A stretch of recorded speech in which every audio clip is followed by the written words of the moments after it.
Subscribe करें हमारे YouTube channel साधना gold को और पाएं वीडियोस सबसे पहले। बेल आइकन दबाना ना भूलें। कि गौ माता की महिमा क्या है।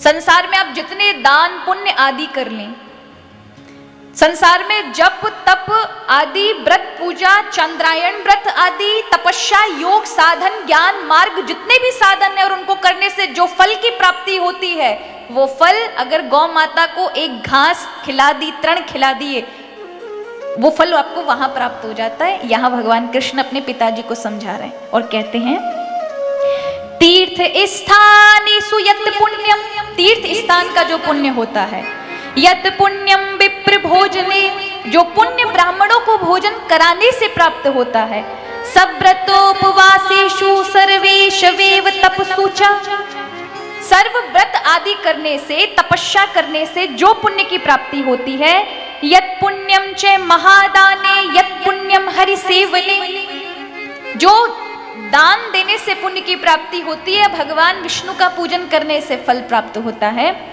भुवा पर्यटने यतु सत्यवाक्येषु यद् भवेत्, पूरी पृथ्वी पर भ्रमण करने से जो फल की प्राप्ति होती है, यत् पुण्यम सर्व यज्ञेषु दीक्षायां च लभेत् नरः, यानी जो पुण्य यज्ञ सारे यज्ञ करने से प्राप्त होता है और दीक्षा आदि ग्रहण करने से जो मनुष्य को, यानी संन्यास दीक्षा, वानप्रस्थ दीक्षा या फिर किसी संप्रदाय की दीक्षा ग्रहण करता है, वैष्णव बनता है, जो फल की प्राप्ति होती है वो फल, यत् पुण्यम लभते प्राज्ञो गौव्यो दत्वा तृणानि च, ये सब फल, ये सारे के सारे फल सिर्फ और सिर्फ गौ माता को ग्रास डालने से मिल जाता है। इसलिए गाय की महिमा बहुत है, अगर हल्का सा हरा चारा डाल दिया तो ये सारे फल एक बार में ही आपको प्राप्त होंगे, क्योंकि गौ माता चलता फिरता तीर्थ है। गौ माता के सारे अंग में समस्त देवता पितरों का निवास है, गाय के गोबर के अंदर लक्ष्मी का निवास है।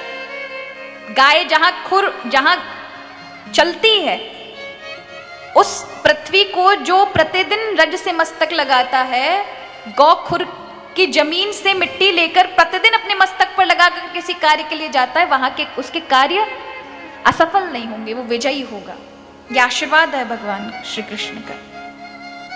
इसलिए गौ माता, मेरा ये हमेशा अनुभव रहा है, मैं हमेशा कहती हूँ, आप किसी भी कष्ट से दुखी हैं, नवग्रह से पीड़ित हैं, या आपको कष्ट है, भय है, किसी भी अन्य संसार में जितने भी कष्ट होते हैं, आप ये नियम बना लें कि प्रतिदिन कुछ हरा चारा या दलिया आदि गौ माता को जो बाहर घूम रही हैं उनको खिलाएं। आप देखेंगे आपके जीवन में चमत्कारिक ढंग से वो धीरे धीरे उन चीजों का समन होने लगेगा जिन चीजों से आप परेशान हैं। और किंचित मात्र गौ माता ने आपको चाटना प्रारंभ कर दिया और आपके जीवन में कोई भारी भयानक बीमारी हो, समझ लीजिए हर ली जाएगी। ये उसका चमत्कारिक ढंग है। इसलिए भाव का होना बहुत आवश्यक है। भाव होगा तो श्रद्धा होगी, श्रद्धा होगी तो उसका परिणाम प्राप्त होगा, क्योंकि भाव की ही बड़ी महिमा है।